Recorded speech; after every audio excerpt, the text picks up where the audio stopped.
guys, welcome back. This is your scrap position. For those that are just tuning in for the first time, welcome.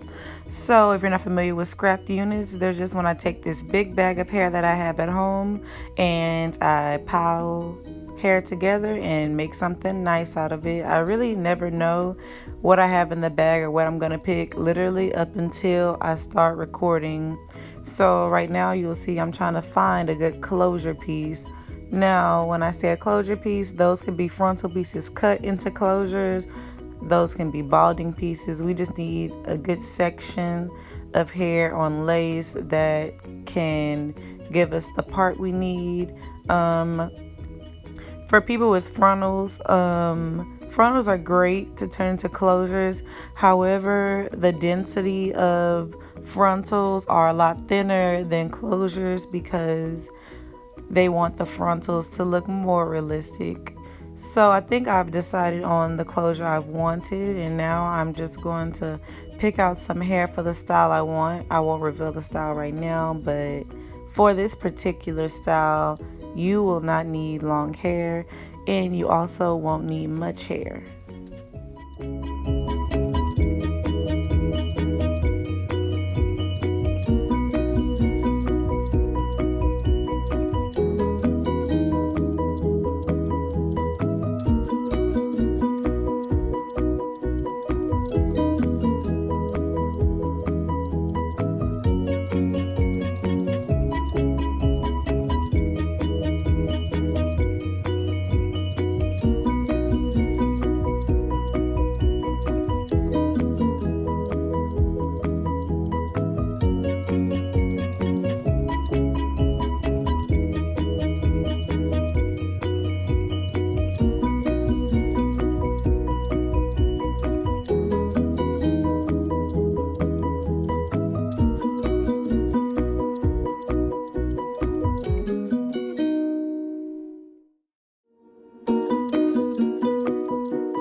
After I've gathered the hair that I want to use for this particular style, we're going to just get a brush and stretch out the hair as much as possible without using heat.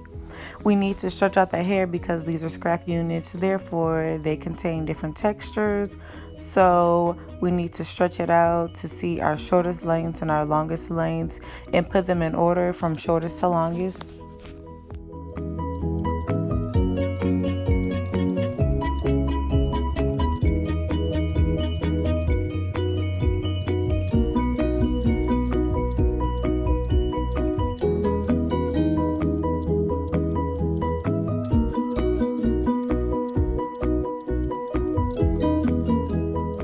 Now we're going to pay a little bit more attention to our top piece, which will be our frontal / closure piece. This is a frontal that was left by one of my clients who had an old frontal wig. We detached the bundles and she no longer wanted the frontal, so I just kept it and put it in the bag. So right now, as you can tell, I'm detaching a cap from a frontal. This was a style done by another stylist, so we don't need the cap anymore because we're creating our own. So we're going to detach it from there. Keep in mind, I did tell you guys that this was a used frontal. For the style she had, I'm assuming they used tons of glue. So there was residue on there, which is fine. Doesn't matter. We'll fix that. Right now, you need to get all the strings out. Just try to make it as new as possible without putting any shampoo or water on it at the moment. You can see I'm kind of shaving the side of the lace a little bit just because right now, after looking at it, I can tell that we won't be using the right side of the frontal. So now I'm just going to cut it into a nice square. that gives the illusion of a closure, because that's our goal, honestly.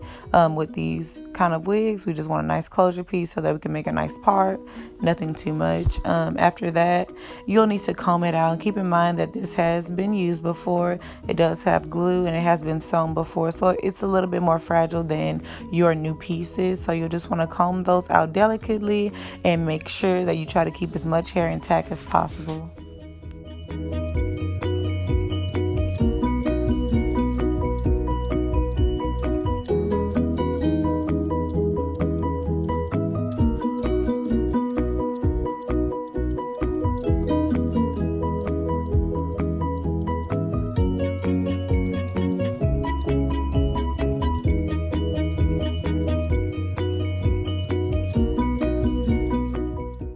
Once we've cut the frontal into two pieces, we need to tackle the lace problem and the glue problem.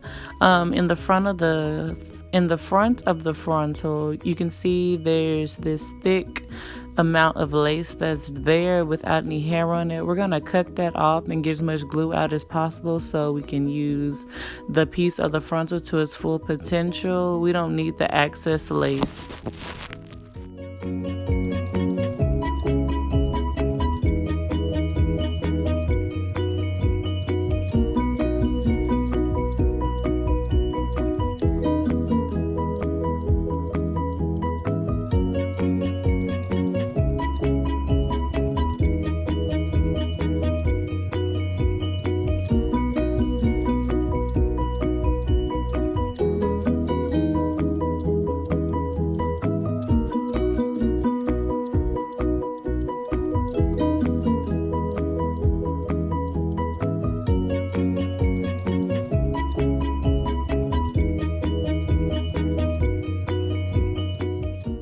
Okay, so don't judge me, but I do have another hole in my mannequin and I refuse to give it up. So I've grabbed this E600 and I've also went ahead and grabbed some Scotch tape, and I'm going to attempt to fill the hole and fix my mannequin similarly to how they do, I don't know, cavities or potholes in the middle of the street. I'm just going to try to fill it and move forward.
Now I'll take pieces of Scotch tape and I'll lay it on top of the glue, just because we really don't have time for the glue to dry because we have to get through the wig process, but we do want it to harden. So we're just gonna go over it with the tape to make sure that it doesn't come out of the mannequin, because we do need it to dry.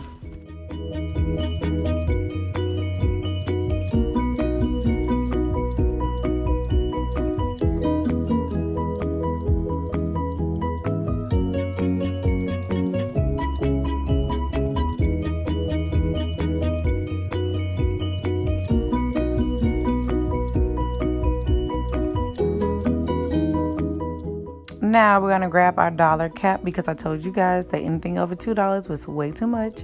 This was $1.99. We're gonna place it over the mannequin that we have fixed so well, and we're gonna grab the frontal that we've cut into a closure and tack it down to our mannequin so we can begin our wig construction.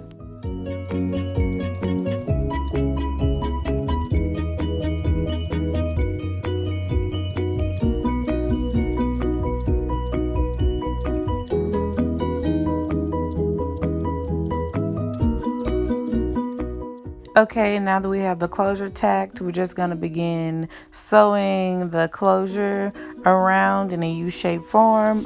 There's no right or wrong way to sew a closure. I like to do one loop and do 2 knots around the needle each time. However, that's not necessary. As long as it's secure and as long as you can pull it without it coming apart, I think you've done a pretty good job. So we're just going to do that for this first part.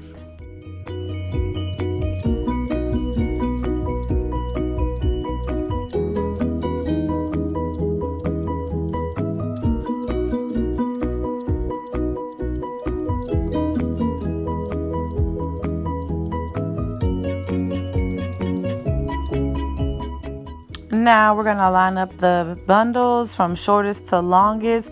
In my other videos, I always tell you guys start from the longest piece, but because of the style we're going to do today, we're going to start from the shortest length. Okay, after you've gathered your hair, you've combed it out, you have it from shortest to longest, and after you've got your needle and your thread, your scissors, you are ready to begin sewing. I told you guys start from the shortest piece because we don't need to cut off so much length. I'm not going to tell you the style yet, but just keep in mind we do not need long pieces of hair, and we also do not need a lot of pieces of hair because we want to maintain the body of the style, and no one likes the stiff hairstyle we're getting ready to achieve. No one. We are done constructing. It looks a mess right now. Don't freak out. There is a method to our madness, I promise you. So after the construction is complete, we need to section off a piece for our color. This frontal really gave me a run for my money. I didn't realize it was as tangled as it was. That's fine though, we're still grateful. We're just gonna take our time a little bit more delicately and work through this hair. After you've got a good portion of the hair you plan on coloring, you will need to go ahead and comb it out.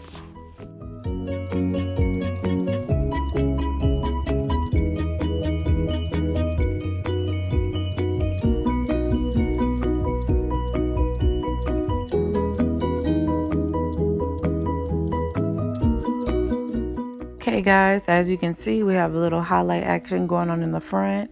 Right now you'll need to grab your all-purpose comb and a flat iron. I personally adore the Baby Bliss, like I've told you guys before.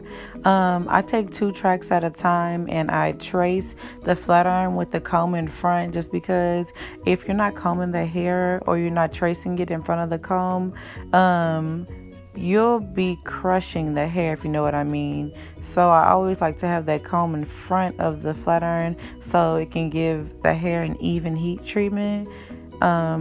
It's really important not to try to rush the client or rush your hairstyle because the end results will show. It won't be polished as you like. It might not have as much body as you prefer. So go ahead and take your time with this part. There's no rush. Just make sure that your flat iron is heated and use your comb and work through it.